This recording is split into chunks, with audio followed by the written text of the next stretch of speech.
Okay, so in this video we will be discussing the first half of analytic geometry. We will be discussing norms, inner products, lengths and distances, angles and orthogonality. And orthonormal basis is also known as ONBs. So basically, so let's just start with norms, right? So what norms are is that they're just ways to measure distance between two vectors, right? So what did we know that distance was? Distance between two vectors, right? So what's the method that I discussed is basically, well, one way of distance between two vectors or one vector is basically just v hat is sum of vi squared, and that's one way. And this is called a norm that measures only the square distance, right? So the next type of, and this basically, right, say you have like a two-dimensional vector, it measures this distance over here, the length of this section. Now now in another common thing in machine learning is also something called Manhattan distance.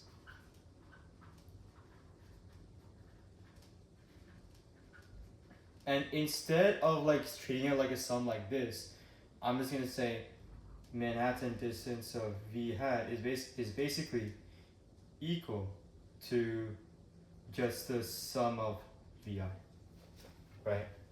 Absolute value sum of vi, and it makes sense, right? This Manhattan distance is because like downtown Manhattan is kind of like blocks like that. It's kind of the same thing. So in this example, say you have a vector something like this, right? It's in this point and it's at point 3, 2. So it's 1, 2, 3, and then it's 1, 2, 3, 4, 5, right? How we would measure this is that we would just say 3 and then 5. So that means the Manhattan distance of that point in space is equal to A. Right? This comes up extremely heavily when we discuss regularization in machine learning, especially with neural networks, and it is like a really common way to scale weight, such that it doesn't lead to any overfitting or any dominance of any weight. But we'll discuss that later.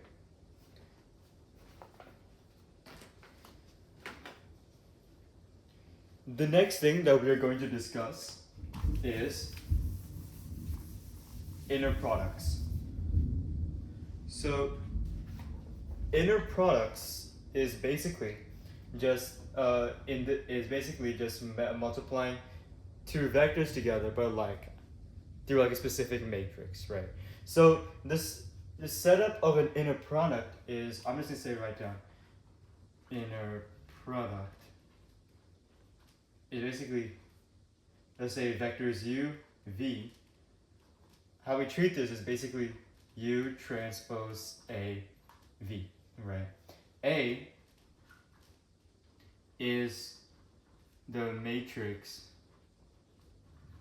of the inner product. Note one thing. When A is an identity matrix, right? For example, A is an identity matrix. We'll just say 1, 1, 0, 0. UV is basically equal to the dot product of U and V, right? And it makes sense, right? I mean, if A is an identity matrix, it basically just disappears from the equation, and you just get U transpose V, which is basically the dot product of U and V.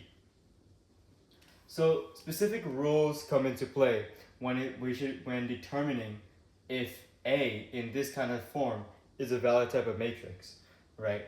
Number one is that U V is symmetric rule is that V must equal V U, right? And then any also transformation on U must also equal the transformation on V, right? And the next thing is that U V must always be greater than or equal to 0.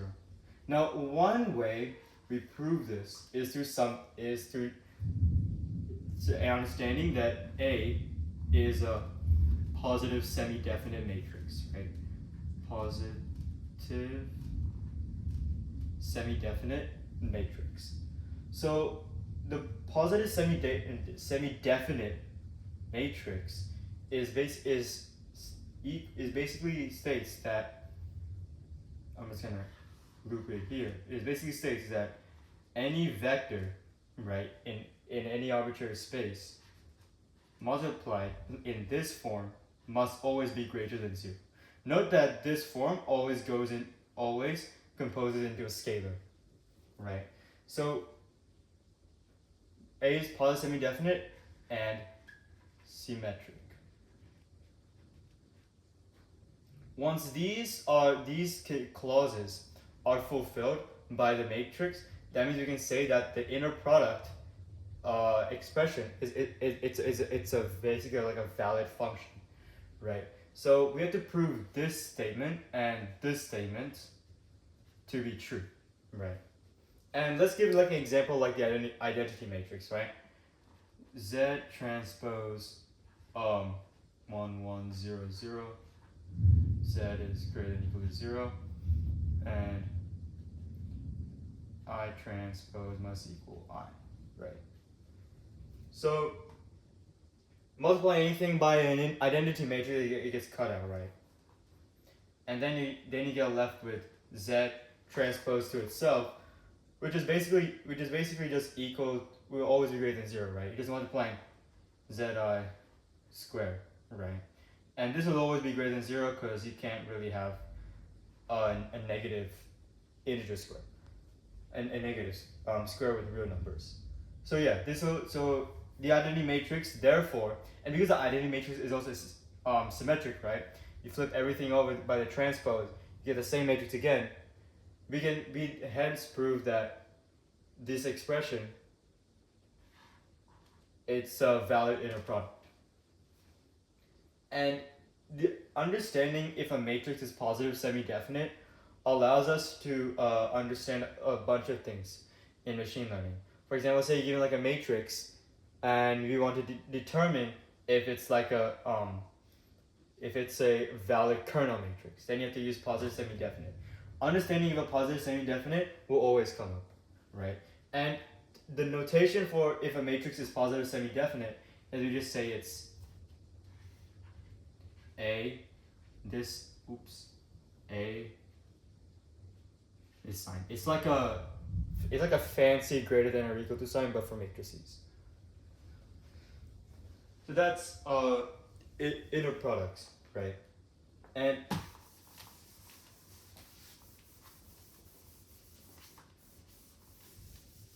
now the next thing that we're going to discuss is angles and orthogonality, right? So angles and orthogonality.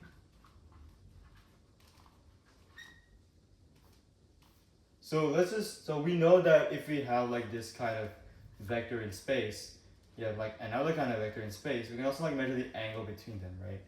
And the key question is, well, how do you do so? I believe I went on a digression in my previous videos saying how we can like calculate this, and it is through this formula, right? So U and V, we can basically say that U V is V cosine theta, right? So hence, if we know the dot product of U and V, and the magnitude of U vector and V vector, we can solve for cosine theta by just plugging it in. The second formula that we have to note is, I believe it is U V is sine theta, and it's a cross product of V.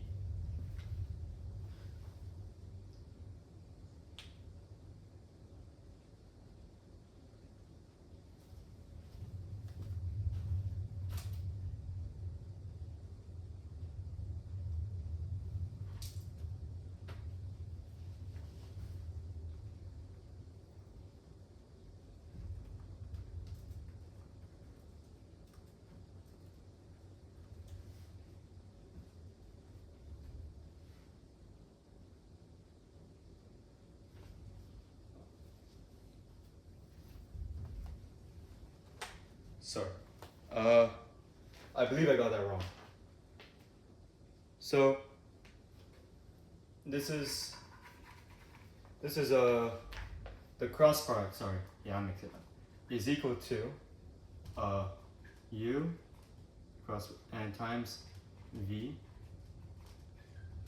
sine theta, right? So if you're given like the cross product, which is, and you're given the u and v, then you can get the sine theta.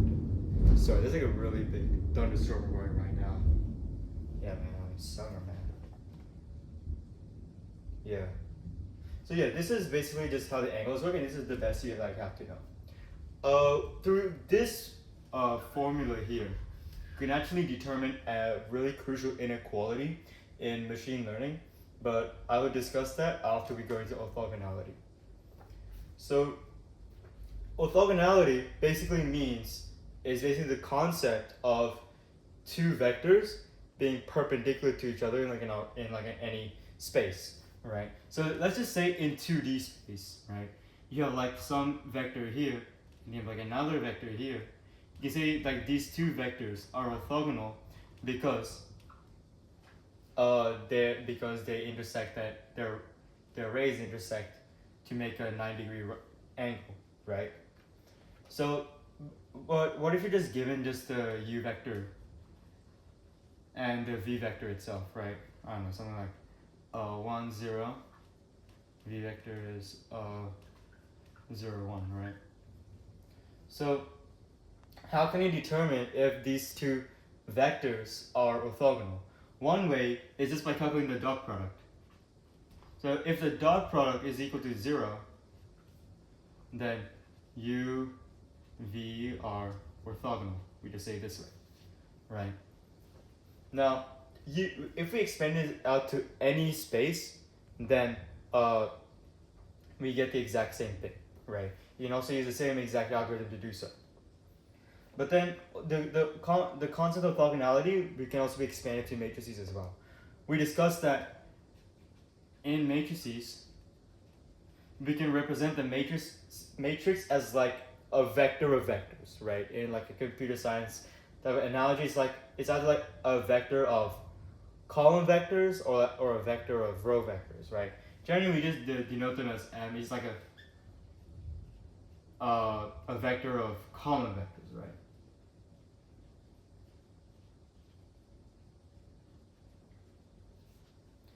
So by determining, we have to, now the next thing is by understanding that if m, all of these vectors are orthogonal, right? We call these orthogonal basis, right? If all of these vectors are orthogonal with each other in like any arbitrary space, right? So for example, in a 3D space, you have these vectors m is equal to 1, 0, 0, 0, 1, 0, and then 0, 0, 1, right? If it looks familiar, this is an identity matrix. Always remember that in an identity matrix, it's orthonormal basis, right?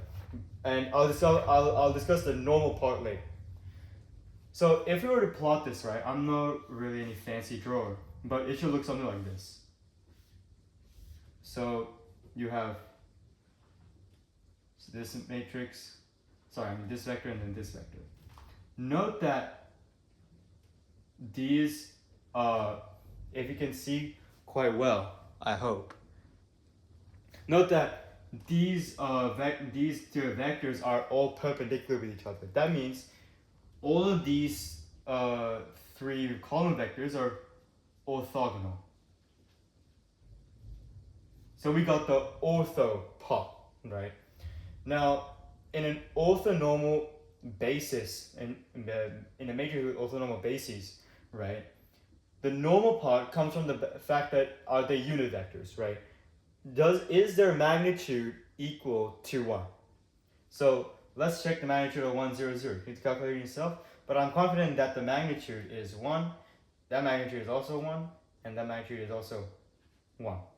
So we know that that matrix M is of orthonormal basis because V0 perpendicular to V1, and all of them, V, I would say I, is equal to 1. Hence, we prove that the matrix is of orthonormal basis, right? And a key characteristic of orthonormal basis matrices is that they are able to span the whole space that the matrix comprises of, right?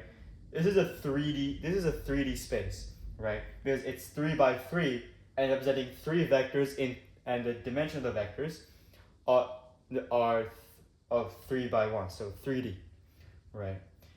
If matrix M is of orthonormal basis, matrix M is just ortho regardless of normal basis, any transformation through M allows us to capture the entire space, right? It makes sense, right? Multiply any vector with matrix M, you get the exact same vector in return. It's not like as if matrix M compresses it into like a flat space like this, right? In 3D space. It basically encapsulates the whole 3D space, like this room that I'm in, right? So always remember that intuitively, if an O and B always equals that it is able to take up the entire space, right? Through any transformation.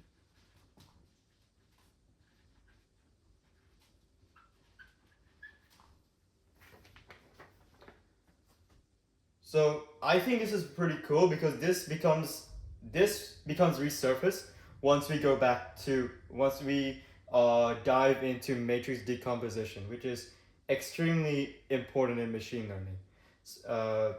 A really interesting matrix decomp we'll be covering is spectral and SVD, I believe, later in the future. We actually use all this O and B, which actually uses orthonormal basis to its advantage, right? But we'll discuss that later. So now, hopefully you're able to understand all this. In general, always remember this formula, and also the orthogonality thing. Just remember that if it's only way it can be O and B is if its column vectors are orthogonal with each other, so perpendicular, and orthonormal basis means that all these column vectors are also normalized, so their magnitudes are 1, right? And if it's orthonormal basis, that means able to take up the entire space that it is situated in. So I believe I said before that we'll be discussing quite crucial inequality, right? So now is that time. I'm gonna rub this out and hopefully it makes sense. And we're gonna go back to this formula, right? So UV, so we're going to say UV is equal to UV cosine theta, right? If you have taken trig class before, you understand that cosine theta, it looks something like this, right? A regular graph, not transformed, has its edges, has maximums and minimums global at 1 to negative 1. What does this mean? Well, basically, we just replace cosine theta with any function that outputs negative 1 to 1. What I mean here is that that means the negative 1 times the product of the magnitudes of the dot product of two vectors is its lowest, right? So basically what I'm saying is the lower bound is that U transpose V, so the dot product is U V times negative 1, right? And the upper bound is that U transpose V is U V times 1, right? Because you're getting the highest value. Hence, we get in return that U transpose V is at most U V, and U transpose V, the dot product, is at least, it's at least this one, right? It's a lower bound. Now in upper bound it's at most, right? So U transpose V is at most u v, right? Negative. Yes, negative, yeah. So what we can say is that negative of the product of the magnitudes is u transpose v less than, I mean, if you put it all together, u v, right? This is called the Cauchy-Schwarz inequality.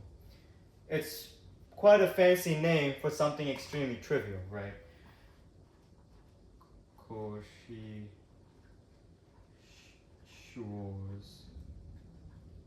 inequality, right? We can make this a lot more simpler by basically saying that the absolute value of the dot product is at most u v, right? You can say the same thing, you can derive it the same way for this equation as well, right? And you get a different inequality. But this one becomes extremely important, right? Yeah. So this is really important, and make sure you are able to understand, why this works. It all just comes from this really easy derivation. And okay, so we have uncovered all of this, and the next thing that we are going to go into are projections. Sorry, not projections.